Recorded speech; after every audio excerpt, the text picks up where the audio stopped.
President Ibrahim Traoré's administration of Burkina Faso has had some successes and failures since seizing power through force. An already challenging transition from coup state to constitutional rule was made worse by the nation's exit from ECOWAS. Add to that several other issues, such as widespread poverty, hunger, and insecurity brought on by terrorism. The leaders of Burkina Faso's two coups in 2022 claimed insecurity and various forms of misgovernance as justifications for their military takeovers, in addition to riding high on anti-French emotions and the then-governing government's growing unpopularity. Both committed to restoring constitutional order by June 2024, following the Coordinated Transitional Framework of the Economic Community of West African States, ECOWAS. The leader of the second coup and the current acting president of the nation, Captain Ibrahim Traoré, pledged to combat terrorism and adhere to the ECOWAS transition schedule. However, Burkina Faso later announced their immediate departure from ECOWAS, along with neighboring countries Mali and Niger. Ibrahim Traoré's leadership style was previously frequently contrasted and likened to that of Thomas Sankara, the former leader of the Burkina Faso coup who significantly changed the nation during his 4 years in office. Traoré has embraced the left-wing Sankarist ideology inside the self-sufficiency theory of Burkina Faso politics, claiming he wants to generate more support for the Burkina Faso people.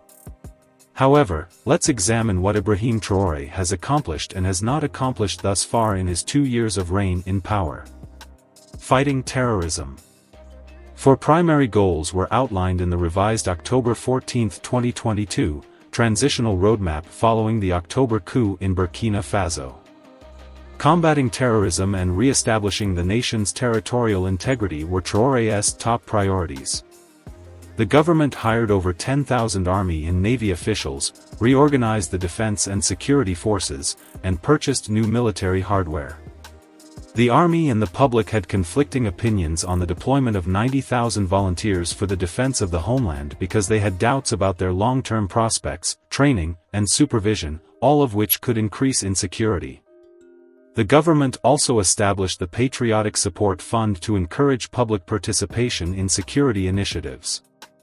Multinational corporations, especially mining firms, have contributed to the program since Burkina Faso is on the verge of collapse due to rising levels of violence and the proliferation of extremist activities, which will undo the previous progress gained by Burkinabes and foreign corporations.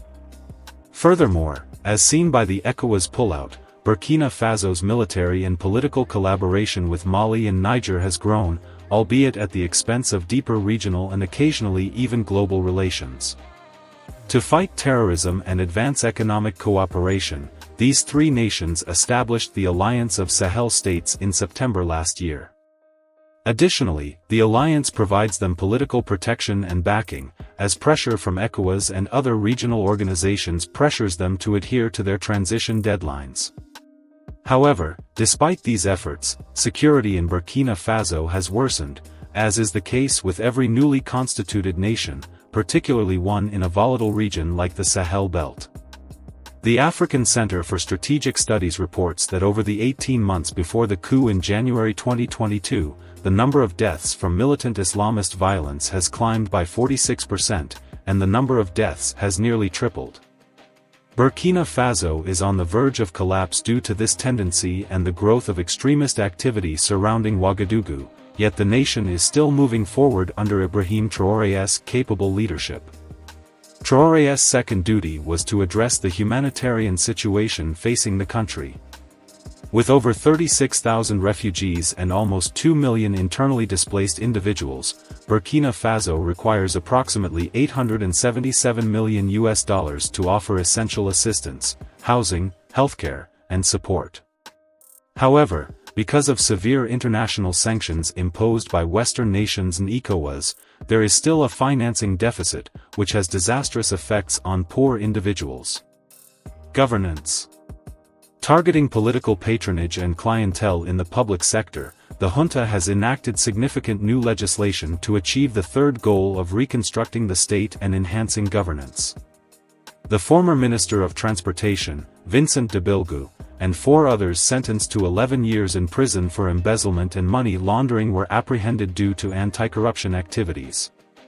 However, overall, the government's commitment to enacting reforms and fighting corruption has been called into question due to the poor pace of progress in these areas. Supervising the holding of elections to reinstate democratic and constitutional governance was Traoré's final vow.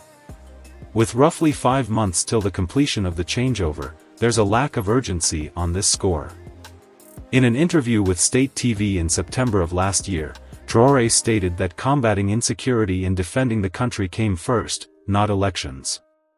Political parties expressed fear that this might cause a delay in the polls, mainly because the technical preparations had not yet begun. While it is admirable that Ibrahim Traoré decided to postpone the elections, there is a chance that the inadequate security would provide an excuse to put off the polls indefinitely. Additionally, given that the election timeline was set per the regional body, it is not surprising that the ECOWAS withdrawal heightens these concerns. The fact that political parties have demanded an end to their operation suspension and lamenting the absence of communication is also concerning.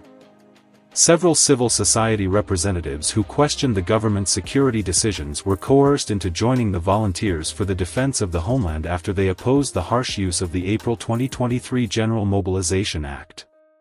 The authorities refute claims of mistreatment made against members of the defense force. Civil society organizations are critical in countering misinformation and disinformation that undermines democracy. The government claims that it is controlling communication as part of its measures to defeat jihadist groups, but this is not a justification for ignoring calls for a more consensual approach that protects civilians. The space for civic action and digital communication education is limited in the current political environment, so strategies around this will be needed. International relations. The nation has embraced new partners from the East and moved farther away from old foreign allies like France under Ibrahim Traoré's direction. Traoré has kept his connections under wraps, but the Russian military's increasing deployment, the landing of Russian planes, and a July 2023 visit to the Kremlin all point to improved ties with Russia. These ties were established not long after French operations in Burkina Faso concluded. France cut off financial and development aid to Niger on August 6, 2023, following the junta's backing of the country's coup leaders. The Burkina Faso government criticized the French double taxation deal in retaliation, and Air France cancelled all of its flights to and from Ouagadougou and Bamako. Lastly, for ECOWAS to effectively address today's issues, the organization needs to re-examine its democratic and reasonable governance procedures. There are known drawbacks, such as the lack of term restrictions. Although the protocol has been in place for over 20 years, recent withdrawals and the rise in coups and unlawful regime transitions indicate that modifications are urgently needed. Conclusion. Burkina Faso's choice to leave ECOWAS exacerbates the main obstacles to its transition. The decision calls into question the junta's commitment to the transition process as a whole and its promise to hold elections by June 2024. The decision highlights how precarious Burkina Faso's transition is, as do internal disputes, growing security worries, and diplomatic changes. There must be immediate discussion on the withdrawal and the timeline for the transition. And if you enjoyed this video, don't forget to hit that like button, share it, comment, and subscribe for more insightful content. Until next time, take care and stay safe.